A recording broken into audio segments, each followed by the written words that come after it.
देखो exercise 7.2 permutation and combination.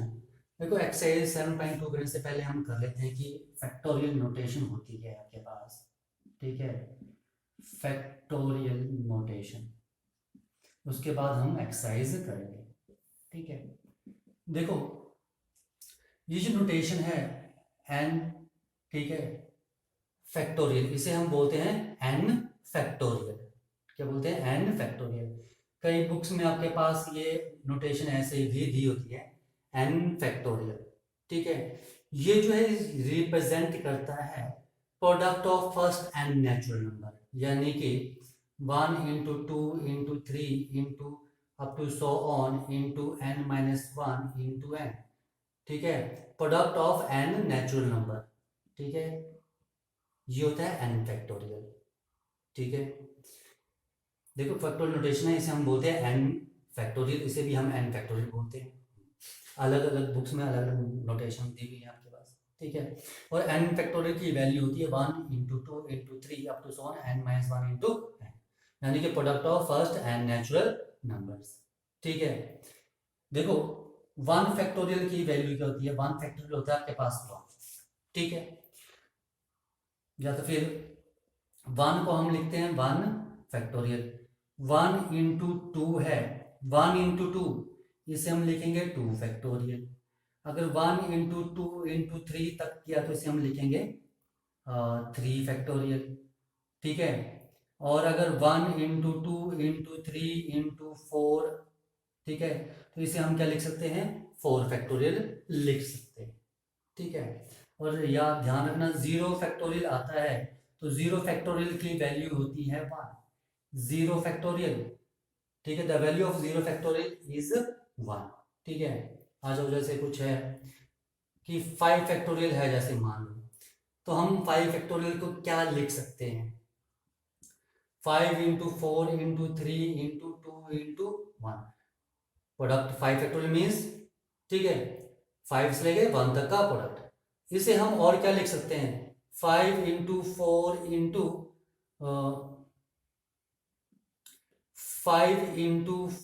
Factorial भी लिख सकते हैं। ठीक है, इसे हम 5 into 4 into 3 फैक्टोरियल भी लिख सकते हैं, जहां पर आप रुक जाओगे वहीं पर फैक्टोरियल लग जाएगा। ठीक है, या तो इसे हम 5 into 4 into 3 into 2 फैक्टोरियल भी लिख सकते हैं। ठीक है, अकॉर्डिंग टू क्वेश्चन में, कि क्वेश्चन हमें किसके अकॉर्डिंगली चाहिए। तो 5 फैक्टोरियल को हम 5 से लेकर 1 तक भी लिख सकते हैं। ठीक है, 5 फैक्टोरियल को 5 into 4 फैक्टोरियल भी लिख सकते हैं। ठीक है, अब देखो कहाँ यूज होंगे। ठीक है, जैसे मान लो आपके पास क्या है कि 5 फैक्टोरियल डिवाइड बाय 3 फैक्टोरियल है, तो मैं 5 फैक्टोरियल को लिखूंगा 5 into 4 into 3 फैक्टोरियल, 2 into 1 लिखूंगा। ठीक है, तो वैसे ही आप 3 फैक्टोरियल कट जाएंगे, क्या आ गया आपके पास? 20। ठीक है, अगर मान लो आप 5 फैक्टोरियल को पूरा ओपन करते हैं, 5 into 4 into 3 into 2 into 1, और 3 फैक्टोरियल को फुल ओपन करते 3 into 2 into 1, तो ये आपस में कट जाता तो भी 20 आता। ठीक है, तो इतना बड़ा लिखने की जरूरत नहीं है, हम ऐसे भी कर सकते हैं। ठीक है, ओके, तो ये ध्यान रखना हमने कहाँ पर किस कंडीशन में लिखना है। जैसे आपके पास है 7 फैक्टोरियल अपॉन 3 फैक्टोरियल आ गया, तो इसे क्या लिखूंगा मैं? 7। ठीक है, 5 4 3 2 1, 7 into 6 into 5 into 4 into 3 factorial तक। ठीक है, अपॉन 3 फैक्टोरियल, क्योंकि नीचे 3 फैक्टोरियल है, काटने में इजी रहेगा, इसको मल्टीप्लाई करो आपके पास आंसर आ गया। ठीक है, तो वैसे हम एन फैक्टोरियल को क्या लिख सकते हैं? एन फैक्टोरियल को हम लिख सकते हैं एन इंटू n-1 फैक्टोरियल, या तो फिर एन, यानी कि जैसे जैसे आप लिखते जाओगे वैसे वैसे आपके पास एक एक 1 1 सब्ट्रैक्ट होता जाएगा। तो n into n-1 into n-2, एक सब्ट्रैक्ट किया तो ये लिख सकते हैं, या तो फिर हम इसे क्या लिख सकते हैं? n into n-1 into n-2, अगर एक और सब्ट्रैक्ट करेंगे तो हम इसे क्या लिख सकते हैं? n-3 फैक्टोरियल भी लिख सकते हैं। जैसे आपके पास है मान लो n factorial upon n-2 factorial. ठीक है, तो इस n को मैं ब्रेक करूंगा, n इंटू n-1 कहाँ तक? n-2 फैक्टोरियल तक, और नीचे आपके पास क्या है? n-2 फैक्टोरियल कट गया, and which is equal to n square minus, तो ये इसका आंसर आ गया। ठीक है, तो ये ध्यान रखना कि आप इन फैक्टोरियल को कैसे ब्रेक करोगे। ठीक है, n फैक्टोरियल यानी कि जैसे जैसे आप टर्म n फैक्टोरियल लिख रहे हो तो फर्स्ट n लिखोगे, वही टर्म लिख दोगे और वन वन सब्ट्रैक्ट करते जाओगे। ठीक है, जैसे 5 लिखा सबसे पहले 5 लिख दो, 5 फैक्टोरियल है 5 लिख दो, 1 सब्ट्रैक्ट करो 4, उसमें 1 सब्ट्रैक्ट करो 3 में 1 सब्ट्रैक्ट 2 में 1 किया 1 तक। ठीक है, तो 1 तक जाएगा यानी कि 0 तक लेंगे।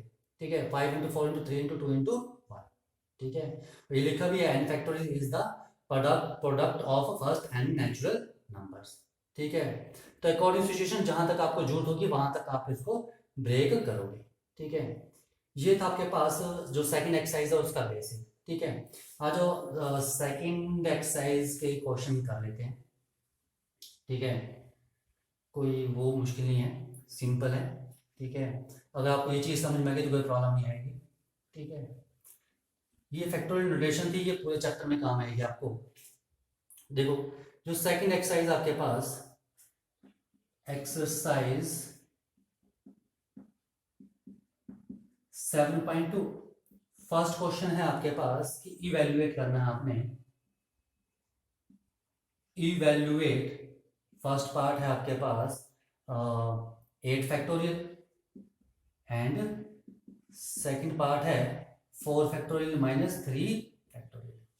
देखो, इसका सॉल्यूशन क्या रहेगा फर्स्ट पार्ट का। 8 फैक्टोरियल का मतलब है 8 into 7 into 6 into 5 into 4 into 3 into 2 into 1। ठीक है, इसको मल्टीप्लाई कर लो जो भी आएगा। 3 2 6 4 ज़ा 24 5 ज़ा 120 720 इंटू 720 इंटू 56 यानी कि क्या जाएगा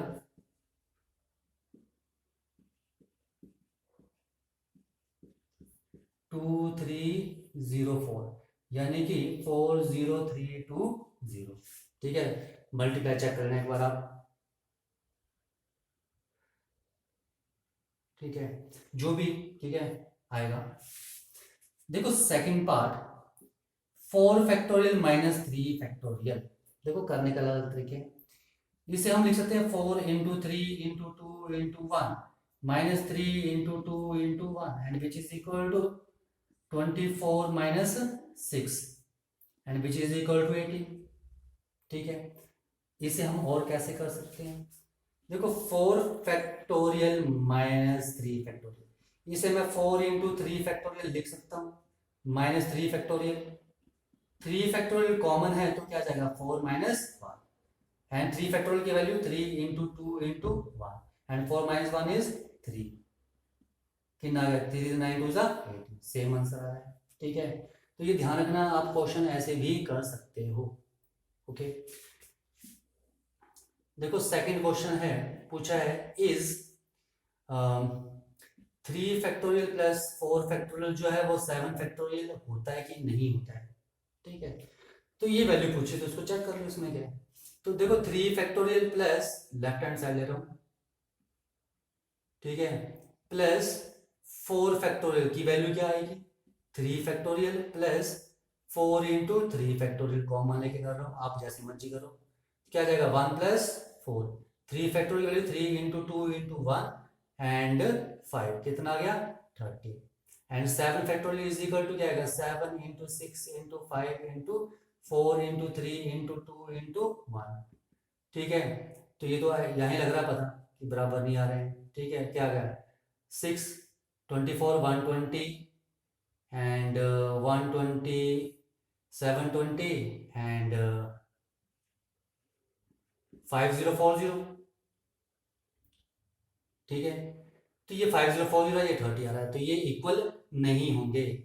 left hand side and right hand side equal नहीं होंगे, तो आपसे पूछा था कि ये इक्वल है।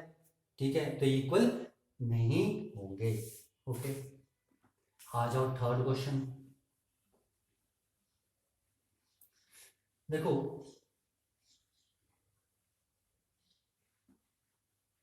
इन थर्ड क्वेश्चन के आपके पास कि आपको वैल्यू निकालनी है, compute 8 factorial upon 6 factorial into 2 factorial. Now आ जाओ, इसको हम क्या लिखेंगे? देखो नीचे क्या है आपके पास, वही टर्म 6 फैक्टोरियल बड़ी टर्म है, तो हम 8 को फैक्टोरियल को क्या करेंगे, ब्रेक करेंगे, 8 इंटू 7 इंटू 6 फैक्टोरियल, ठीक है, एंड 6 फैक्टोरियल एंड 2 फैक्टोरियल को क्या लिख दूं मैं, चलो 2 फैक्टोरियल रहने दो, 6 से 6 फैक्टोरियल कट गया, क्या आया 8 into 7 and 2 factorial is 2 into 1, 2 4 ज़ा 8 एंड 28। तो ये इसका सोल्यूशन है, सिंपल क्वेश्चन है, कोई ज़्यादा मुश्किल नहीं है, ठीक है। आ जाओ क्वेश्चन नंबर 4। देखो क्वेश्चन नंबर 4 है, if 1/6 factorial plus 1/7 factorial is equal to x/8 factorial, find x। तो आपने x की वैल्यू निकालनी है, ठीक है। दो तरीके हैं कि आप सबसे पहले इनको सॉल्व कर लो, 1/6 फैक्टोरियल की वैल्यू होती है, 1/7 फैक्टोरियल की क्या होती है, और 1/8 फैक्टोरियल क्या होता है, इनकी वैल्यू सब्स्टिट्यूट कर दो, ठीक है। यहाँ एलसीएम लो, फिर सॉल्व कर लो। और दूसरा सिंपल सा तरीका है कि देखो 1/6 factorial plus 1/7 factorial is equal to x/8 factorial है, ओके। देखो सबसे छोटा केस में 6 फैक्टोरियल, ठीक है, तो 1/6 फैक्टोरियल प्लस 1/7 फैक्टोरियल को 1/7 इंटू 6 फैक्टोरियल लिख सकता हूँ, and which is equal to x/8 into 7 into 6 factorial लिख सकता हूँ, ठीक है। अब देखो यहाँ क्या कॉमन आ रहा है, 1/6 फैक्टोरियल कॉमन आ रहा है, तो यहाँ क्या बचेगा 1 प्लस 1/1 बचेगा, और यहाँ क्या बचेगा आपके पास 1/7, and which is equal to 1/6 factorial common है, तो क्या बचेगा x/8 इंटू 7। तो ये कट गया आपस में, यहाँ सॉल्व कर लो, एलसीएम क्या जाएगा 7, तो 7 plus 1 and which is equal to x/8 into 7, ये 7 7 कट गया, ये क्या गया 8 is equal to x/8, that implies x is equal to क्या जाएगा 64, ठीक है।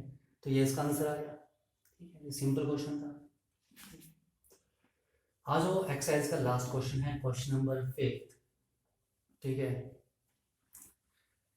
वहां पर आपके पास वैल्यू दी हुई है, आपने जस्ट सॉल्व करना है, ठीक है। क्वेश्चन नंबर 5 है, इवैल्यूएट, ठीक है, इवैल्यूएट करना है आपने n factorial upon n minus r factorial, ठीक है। और आपके पास दिया है, फर्स्ट है आपके पास कि n is equal to 6 and r is equal to 2, and the second part is n is equal to 9 and r is equal to 5, ठीक है। तो सब्स्टिट्यूट कर दो यहाँ वैल्यू, ठीक है। तो क्या जाएगा आपके पास 6 factorial upon 6 minus 2 factorial, and which is equal to 6 factorial upon 4 factorial, and 6 into 5 into 4, ऊपर वाली टर्म बड़ी तो इसे मैंने ब्रेक किया, एंड अपॉन 4 फैक्टोरियल, कितना आ गया 30। सिंपल क्वेश्चन, कोई ज़्यादा प्रॉब्लम नहीं है इस एक्सरसाइज में, ठीक है। देखो सेकंड है n इज 5, तो क्या जाएगा 9 factorial upon 9 minus 5 factorial, and which is equal to 9 factorial upon 4 factorial. इसे मैं ब्रेक करता हूँ, 9 into 8 into 7 into 6 into 5 into 4 factorial and divide by 4 factorial, ठीक है। तो 4 फैक्टोरियल से 4 फैक्टोरियल कट गया, इसे सॉल्व कर लो, जो भी आएगा आपके पास 210 एंड 210 1680 को 9 से मल्टीप्लाई कर लो, 0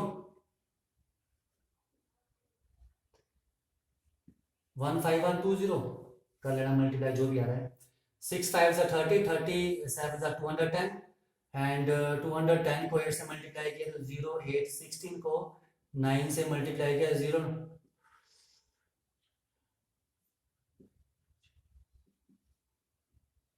141, ठीक है। तो ये इसको मल्टीप्लाई करके आ रहा है, ठीक है। ये यार 5, ये 5 इधर, ठीक है, कर लेना आगे बचा का, ठीक है। तो इनको सॉल्व के लिए आ रहा है। तो ये था आपके पास फर्स्ट एक्सरसाइज में, तो इस सेकंड एक्सरसाइज में, तो यहाँ पर आपने फैक्टोरियल नोटेशन का ध्यान रखना कि फैक्टोरियल नोटेशन कैसे है, उसे हम कैसे सॉल्व करते हैं, ये आपके पास अगली एक्सरसाइज में बहुत यूज होने वाला है, ठीक है। तो ये छोटी छोटी चीज़ें थी जिसका आपने ध्यान रखना है, ठीक है, ओके।